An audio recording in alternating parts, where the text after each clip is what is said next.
Il est bien loin le temps où une agence de RP puissante pouvait faire la réputation d'une entreprise.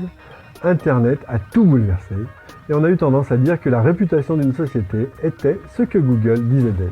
C'est toujours vrai, mais bien d'autres paramètres sont à prendre en compte, notamment la recommandation sociale qui pèse de plus en plus lourd dans la balance et un rapprochement du on et du offline qui bouleverse encore les normes. Reprenons le b.a.-ba. L'identité d'une entreprise est composée d'une multitude de facettes. La réputation en fait évidemment partie. Mise sur le devant de la scène ces dernières années, l'e-réputation est devenue une variable stratégique pour les entreprises.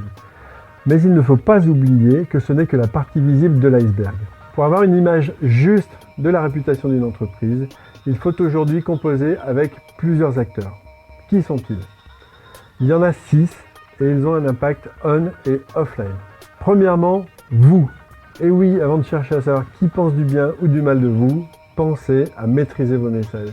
C'est bien souvent à cause d'un manque de cohérence entre les supports ou de bon sens des messages que l'entreprise peut tacher sa réputation. Deuxièmement, vos employés. Chaque salarié a une vie online plus ou moins intense. Veillez à rappeler en interne la position de l'entreprise sur la prise de parole dans les médias sociaux. Troisièmement, les internautes. Très prolixes, ils créent et partagent du contenu sur votre marque. Identifiez les plus influents et essayez d'entretenir de bonnes relations avec eux. Ils deviendront vos meilleurs alliés. Ils sont souvent en attente de feedback et attendent des réponses de la marque. N'hésitez plus à prendre la parole en ligne. Quatrièmement, la concurrence.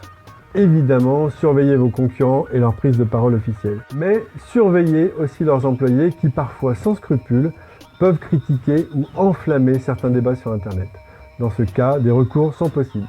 Cinquièmement, les médias, que ce soit des journaux en ligne ou des blogs, identifiez les sources qui peuvent influencer votre image. Les journalistes sont des amoureux de Twitter, n'hésitez pas à les suivre et pourquoi pas interagir avec eux. Sixièmement, les influenceurs, les stars du web, ces personnes entretiennent une relation privilégiée avec leur audience. Évitez de les solliciter avec des contenus commerciaux, ils attendent d'une entreprise une relation humaine et de la réactivité.